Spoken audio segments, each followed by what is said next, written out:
রাজা সামর্থ্যে ভরা অনাদি পরমেশ্বর তিনি ছাড়বেন না। যেহোবা রাজা সামর্থ্যে ভরা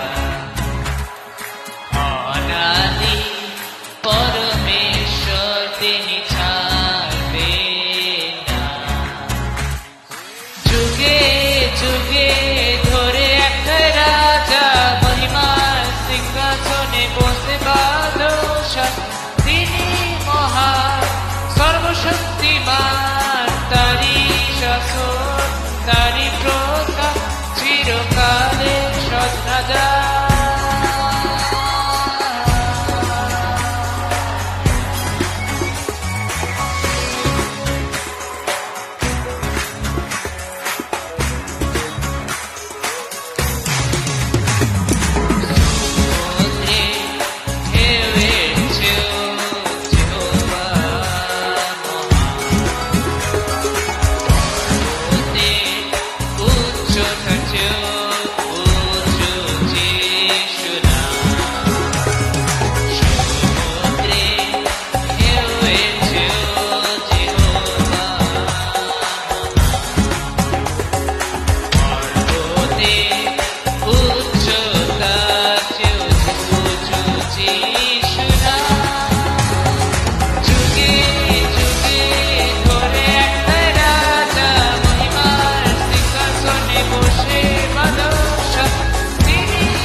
রাজা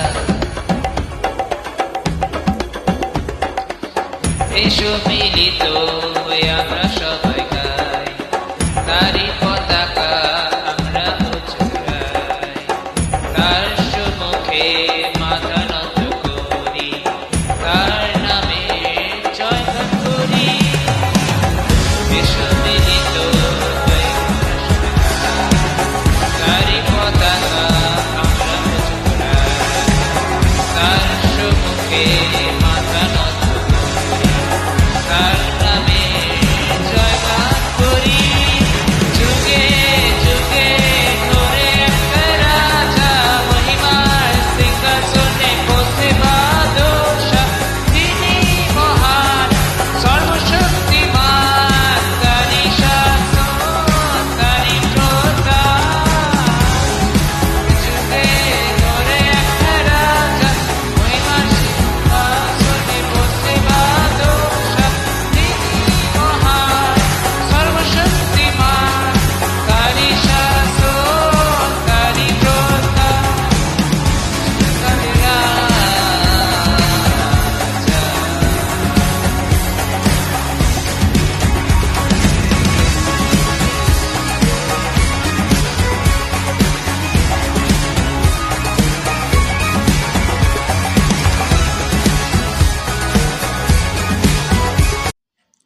प्रभु यीशु मसीह के मधुर और मीठे नाम में सभी को जय मसीह की। आज के इस शाम के जो डिवोशन वगैरह जो शुरू होता है वो आज की शाम की जो 4 दिन का जो बाइबल अध्ययन है आज से हम शुरू करते हैं। हमारे मुख्य शीर्षक जो है, क्या लोगों को सुसमाचार की जरूरत है, और उनमें से पहला जो 4 सवालों में से पहला प्रश्न है, क्या वे लोग घूम चुके हैं जो लोगों ने सुसमाचार को सुना हो विश्वास नहीं किया हो या फिर कभी भी सुसमाचार को सुना नहीं है, क्या उनको सुसमाचार की प्रयास है? हम देख पाते हैं रोमियो की पत्री उसका 1 अध्याय 18 से लेके 32 पद। जब हम 18वीं पद को पढ़ते हैं, वहां पर लिखा है, परमेश्वर का क्रोध तो उन लोगों की सब भक्ति और अधर्म पर स्वर्ग से प्रकट होता है जो सत्य को अधर्म से दबाए रखते हैं। सच्चाई को अधर्म के बीच में दबाए रखते हैं। परमेश्वर का क्रोध उन पर है। आज अगर देखेंगे, कहीं ऐसे जगहों में है जो विश्वासी गण जब सुसमाचार प्रचार करना सीख जाते हैं बिना बाइबल ट्रेनिंग के, तब उनको क्या किया जाता है? दबाव किया जाता है।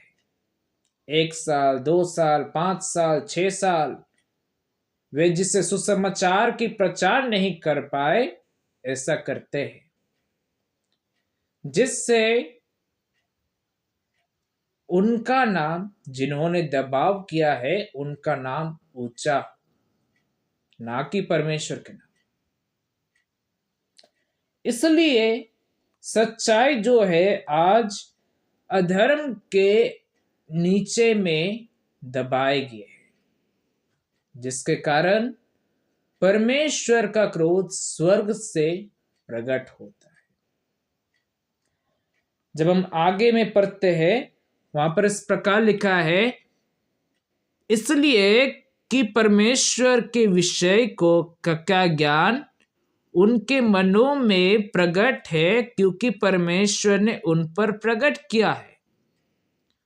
उसके अनदेखे गुण अर्थात उसके सनातन सामर्थ और परमेश्वरत्व जगत की सृष्टि के समय से उसके कामों के द्वारा देखने में आते हैं, यहाँ तक कि वे निरुत्तर है। हम ये बस समझ पाते हैं कि कैसे परमेश्वर ने जब इस जगत को सृष्टि किया अपने अनदेखे गुण से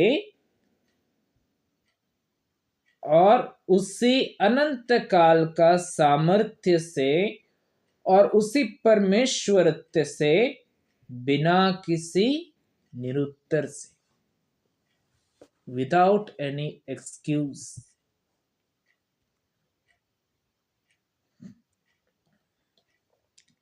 इसलिए जो सुनने नहीं कि कैसे परमेश्वर ने उनके लिए काम किए, उनको सुसमाचार की जरूरत है।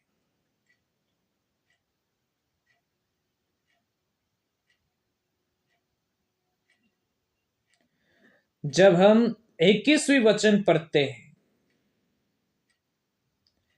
आप देखोगे 21, 22, 23, वहां पर क्या लिखा है, गौर करके पढ़ोगे तो आप समझ पाओगे क्या लिखा है। वहां पर लिखा है, इस कारण कि परमेश्वर को जानने पर भी उन्होंने परमेश्वर की योग्य बड़ाई और धन्यवाद ना किया, परंतु व्यर्थ विचार करने लगे, यहाँ तक कि उनका निर्बुद्धि मन अंधेर हो गया। वे अपने आप को बुद्धिमान जताकर मूर्ख बन गए और अविनाशी परमेश्वर की महिमा को नाशवान मनुष्य और पक्षियों और चौपाइयों और रेंगने वाले जंतुओं की मूर्त की समानता में बदल डाला। आज लोग क्या करते हैं कि जो परमेश्वर ने उनके सृष्टि किया है, जिस परमेश्वर ने उनकी सृष्टि किया है, उस अनदेखा परमेश्वर की आराधना, योग्य धन्यवाद नहीं करके वे किसको मानते हैं? पशु पक्षियों का मूर्ति बना के, इंसानों का मूर्ति बनाकर उसकी आराधना करते हैं। वे परमेश्वर को नीचा ठहराता है। अगर आप देखेंगे गूगल में, अगर आप यीशु मसीह का, जीसस का कोई फोटो निकालेंगे, परमेश्वर का कोई फोटो निकालेंगे, मरियम का कोई फोटो निकालेंगे, तो वे लोग वहां पर आराधना करते हैं, उसका पूजा करते हैं, जो कि करना नहीं चाहिए। परमेश्वर को मैंने नहीं देखा है, आपने भी नहीं देखा है। उस समय के लोग जब प्रभु यीशु मसीह को देखे थे, मरियम को देखे थे, तो उनकी आकार नहीं बनाए थे, जिससे वे उसकी आकार को बनाकर आराधना करें। इसलिए आज हम क्या करते हैं? हम अनदेखा परमेश्वर के जगह में हम देखने वाले मूर्तियों को, जो किसी काम के नहीं, हम उसकी आराधना करते हैं, जो कि गलत है। और इसी के साथ जब हम देख पाते हैं कि कैसे मनुष्य का पाप और बढ़ चुका, लिखा है, इसलिए वे सब प्रकार के अधर्म और दुष्टता और लोभ और वैरभाव से भर गए, और डाह और हत्या और झगड़े और छल और ईर्ष्या से भरपूर हो गए, और चुगलखोर और बदनाम करने वाले, परमेश्वर से घृणा करने वाले, दूसरों का अनादर करने वाले, अभिमानी, डिग मार, बुरी बुरी बातों के बनाने वाले, माता पिता की आज्ञा ना मानने वाले, निर्बुद्धि, विश्वासघाती, मर्यादहीन और निर्दयी हो गए। वे तो परमेश्वर की यह विधि जानते हैं कि ऐसे ऐसे काम करने वाले मृत्यु के दंड के योग्य है, तो भी ना केवल आप ही ऐसे काम करते हैं, वरन करने वालों से प्रसन्न भी होते हैं। जब वे जानते हैं कि इन पापों के द्वारा मृत्यु है, तब भी वे पाप किए जाते हैं, यहाँ तक कि जो इन पापों को करते हैं उनके साथ भी वो क्या करते हैं? आनंद मनाते हैं। इन लोगों को भी सुसमाचार की दरकार है, तभी वो परमेश्वर के संतान होने पाएंगे, तभी वे ग्रहण करने पाएंगे, तभी वे परमेश्वर के संतान बनने पाएंगे। इस वचन के द्वारा परमेश्वर की महिमा हो। सबको जय मसीह।